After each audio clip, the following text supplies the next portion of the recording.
how to talk about one's own work is almost impossible. The way that I can talk about the process, I can talk about how I made things look that way, maybe. But the why thing, there's no answer. I studied at London College of Printing many years ago. We made prints, we made etchings and all sorts of stuff really, but what happened after that is I got a different studio which had a big wall space, and I thought I'd free myself up, so I started to make video kind of performances. Printed works, but I'd film myself making these things. My first work as an artist was video work. But over the past 5 years, I haven't really made very many videos of late. You know, I'm more now interested in working with my hands. I started making work for the artist Tom Hammock, and I learned a great deal very quickly from him about the print process and about putting ink onto pieces of wood. You put ink onto the wood and then you print it, and then you see what happens when the press goes through. You have no idea. There's an element of surprise and excitement that I got from it, and then became obsessed with it.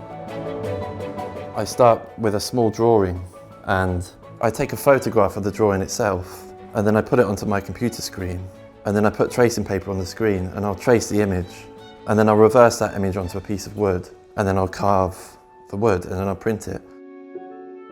So you see these figures.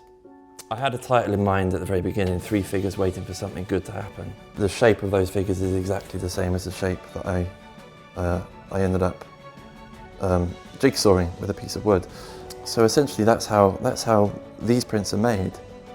This is a different way of working, because depending on where exactly you put the block down, each print will vary ever so slightly, although it's been printed at the same time, so it's part of the edition. Often the drawing it allows me, I don't have to think too much about what it is I'm going to make. I'm just going to try and reproduce this drawing in printed format, and if I like it, I'll keep it, and if I don't like it, I'll print over it.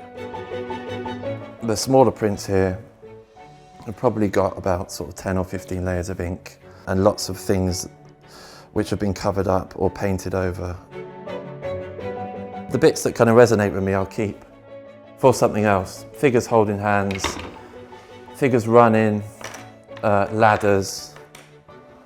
And actually this thing has been used, obviously you can see it's been used once there, and once here.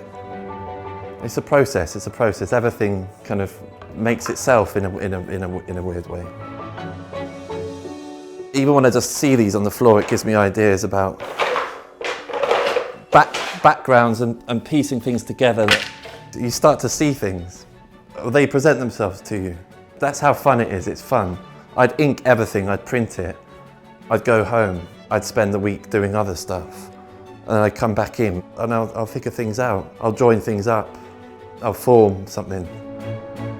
It's nerve-wracking. It's very nervous. I get that way. I feel very awkward. I like that kind of awkwardness. I don't want to feel like I know exactly what I'm doing. The uncertainty and the fear and the doubt and all that sort of stuff. The more time you spend in here, the more normal those feelings become. I do things. I come in here and I make decisions about the things that I'm making.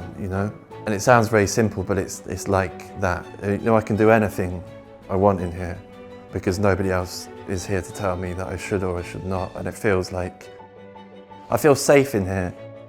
It makes more sense for me to be here. I don't want anyone to sort of stop me doing it,